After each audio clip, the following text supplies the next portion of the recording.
नमस्कार, आप देख रहे हैं जीटीवी न्यूज। महंगाई व भ्रष्टाचार को लेकर सपा प्रदर्शन। सिद्धार्थनगर में समाजवादी पार्टी के कार्यकर्ताओं ने केंद्र सरकार व राज्य सरकार की नीतियों के विरोध में माता प्रसाद पांडे की अगुवाई में पैदल मार्च कर विरोध जताया।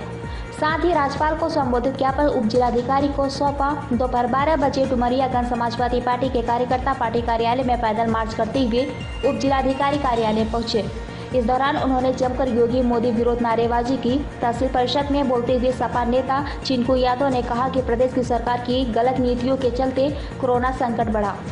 किसान, नौजवान, बुनकर और समाज के कमजोर वर्ग की उपेक्षा की गई। कानून व्यवस्था ध्वस्त हो गई। समाजवादी कार्यकर्ताओं का उत्पीड़न किया गया।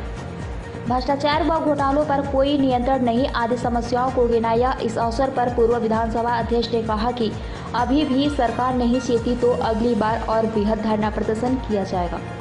पेश सिद्धार्थनगर से बजरंगी प्रसाद चौधरी की एक खास रिपोर्ट। आज आप लोगों का धरना प्रदर्शन था, क्या मांगे थी?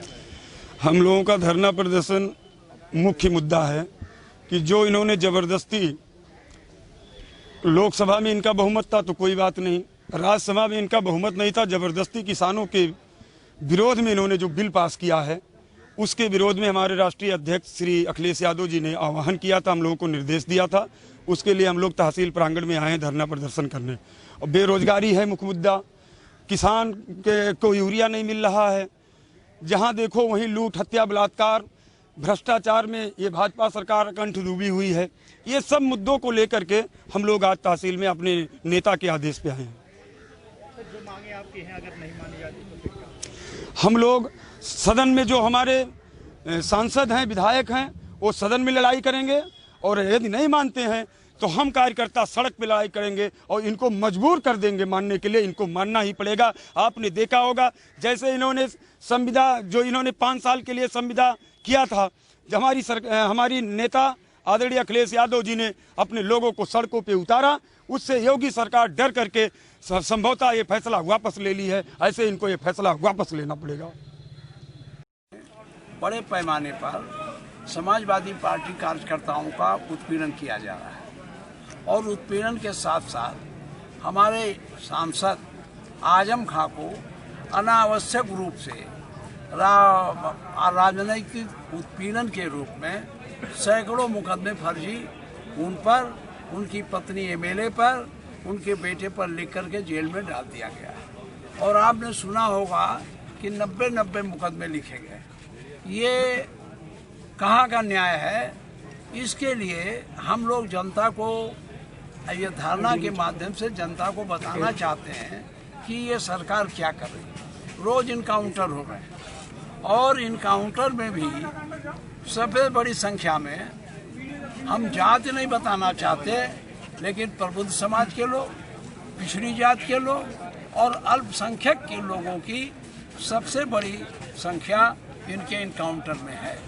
अभी आपने देखा कि एक को गोली और मारी गई, लेकिन किसने मारी मैं नहीं कह सकता, क्योंकि उसकी पुलिस को शिकायत। आज ये बड़े पैमाने पर हो रहा है तो शिकायतकर्ता को ही समाप्त करने की कोशिश ये सरकार करती है। इसलिए हम लोगों ने धरना प्रदर्शन के माध्यम से राज्यपाल जी का ध्यान आकृष्ट किया है। पहली बात है कानून व्यवस्था के साथ साथ बेरोजगारी, इतनी बड़ी बेरोजगारी है कि आज तमाम लोग निराश हो रहे और निराश होकर आत्महत्या कर रहे हैं और रोज सरकार कार्यालय में रोजगार दे रहे हैं। वांट निकाला जाता है, वांट में विज्ञापन जब नियुक्ति होती है तो कोई न कोई बहाना बना के रोक दिया जाता है, तो कोई नौजवान रोजगार नहीं पा रहे। अखबारों में बहुत सी खबरें आई हैं कि बेरोजगारी का कारण लोगों ने आत्महत्या कर ली।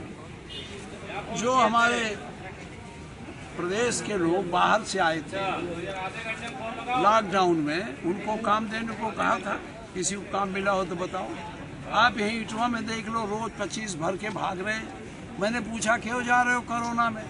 उन्होंने कहा साहब मरना है, चाहे भूखों मरे चाहे कोरोना से मरे। तो यह सरकार कोई व्यवस्था नहीं कर पा रही, केवल भाषण, लफाजी यही चल रही है।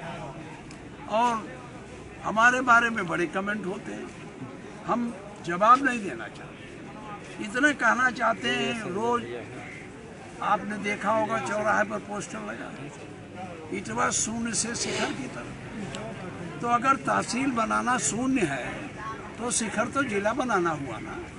तब जिला ये इटवा बने तभी तो शिखर होगा। इतने का नहीं, उससे किसानों को कोई फायदा नहीं होगा, बड़े बड़े पूंजीपतियों को फायदा होगा। किसान अपना कहाँ ले जाएगा बेचने, गोरखपुर ले जाएगा। छोटे किसानों की संख्या ज़्यादा है, इसलिए ये बड़े बिचौलिया। और ये भी जान लो, अदानी अंबानी इनके 8 जो 20 पूंजीपति हैं, जिसके आधार पर इस देश को पूंजी कैपिटलिज्म, पूंजीपति के पूंजीवादी व्यवस्था में ले जाना चाहते हैं, उन्हीं का लाभ होगा। किसानों का तो कोई लाभ नहीं।